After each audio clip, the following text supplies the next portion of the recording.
हर कहानी कुछ कहती है। हमारी जिंदगी के साथ साथ रहती भी है और बहती भी है। नमस्कार, मैं हूं अरविंद तेगवाल और आप सुन रहे हैं एट स्टोरीज 0496 पर। प्रेरक किस्सों, कहानियों, प्रेरणा कहानियां के खजाने में से अनमोल कहानियां। आज की कहानी का शीर्षक है भारत के किसी भी कोने में चले जाइए, हर गांव की एक कहानी होती है। कुछ कहानियां प्रेरणादायक होती हैं, कुछ रहस्यमयी, लेकिन कुछ कहानियां ऐसी होती हैं जो इतनी दर्दनाक होती हैं कि उन्हें याद करना भी कलेजे को चीर देता है। ऐसी ही एक कहानी है ओडिशा के मयूरभंज जिले के एक छोटे से गांव की। एक ऐसी सच्चाई जो समय के साथ धुंधला दी गई, लेकिन उस गांव के लिए वो स्थमा आज भी हरा है। यह कहानी शुरू होती है फरवरी 1997 की एक शांत ठंडी रात से। गांव का नाम था बनगांव। यह कोई बड़ा गांव नहीं था, कुछ 100 घर, चारों तरफ खेत, मिट्टी की गलियां और वो अपनापन जो शहरों में मिलना मुश्किल होता है।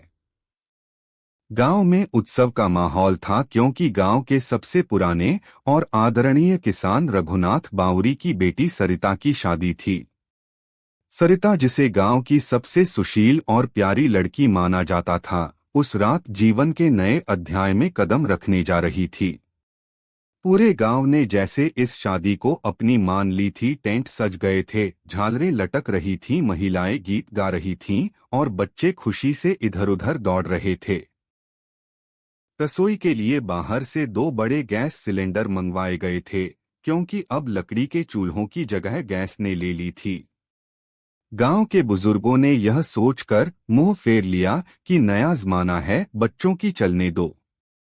बारात जैसे ही गांव में दाखिल हुई, ढोलनगाड़ों की गूंज चारों ओर फैल गई।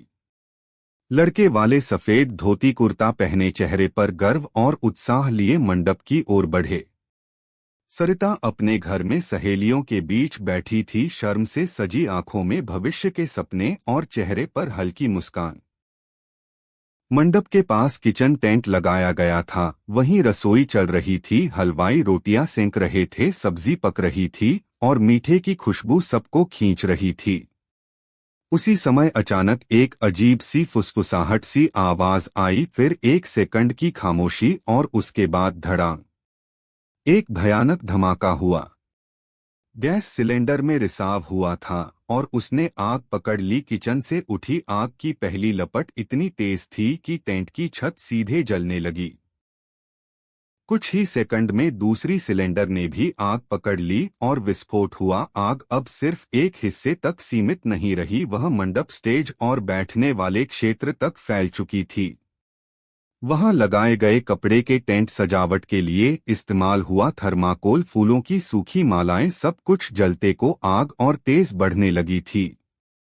लोगों को कुछ समझ ही नहीं आया। एक पल पहले जो हंसी खुशी थी वह पल भर में चीखों और भगदड़ में बदल गई। महिलाएं चिल्ला रही थीं, बच्चे रोते हुए इधर-उधर भाग रहे थे।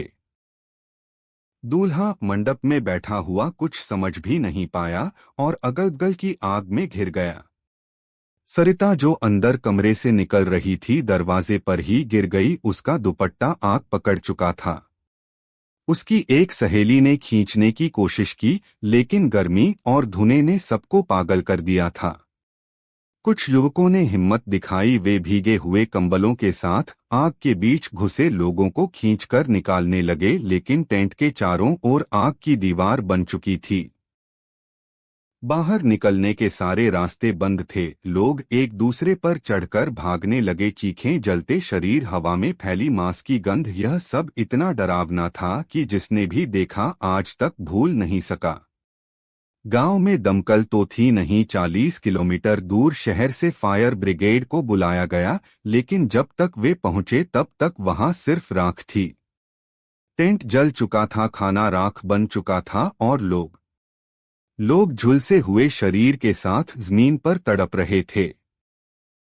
कुछ तो तड़पते तड़पते शांत हो गए। 60 से ज्यादा लोग उसी रात मर गए, जिनमें छोटे बच्चे, महिलाएं, बुजुर्ग और खुद दूल्हा दुल्हन शामिल थे। 200 से अधिक घायल हुए, जिनमें से कई अब भी जलने के दाग लेकर जिंदा हैं।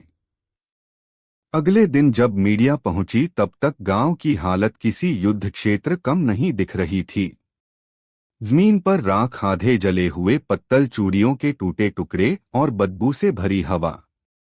अखबारों में छपा शादी की रात मौत का मंडप बना, टीवी पर चलने लगी ब्रेकिंग न्यूज, लेकिन यह सब कुछ ही दिनों में रुक गया। सरकार ने मुआवजा घोषित किया, 50,000 मृतकों के लिए, 1 लाख गंभीर रूप से घायलों के लिए। जांच बैठाई गई, लेकिन महीनों बाद वह फाइलें भी धूल खाने लगीं। किसी को सजा नहीं हुई, कोई सप्लायर नहीं पकड़ा गया, किसी आयोजक से जवाब नहीं मांगा गया। गांव वालों ने बहुत कोशिश की, दर दर गुहार लगाई, लेकिन जब कोई सुनने को तैयार न हो तो इंसान अपनी पीड़ा से खुद ही लड़ना सीख लेता है। साल बीतते गए, कुछ परिवार गांव छोड़कर चले गए, कुछ ने जिंदगी दोबारा बसाने की कोशिश की, लेकिन रघुनाथ बाउरी, सरिता के पिता, आज भी उसी खपरैल के टूटे आंगन में बैठते हैं। कहते हैं, अगर उस रात बस एक फायर सिलेंडर होता, एक इमरजेंसी गेट होता, एक जिम्मेदार इंसान होता, तो मेरी सरिता आज जिंदा होती। जो लोग वहां उस रात थे वे आज भी नींद में चौंक कर उठ जाते हैं, क्योंकि कुछ चीखें सिर्फ कानों में नहीं, आत्मा में गूंजती हैं। वीडियो को पूरा देखने के लिए धन्यवाद।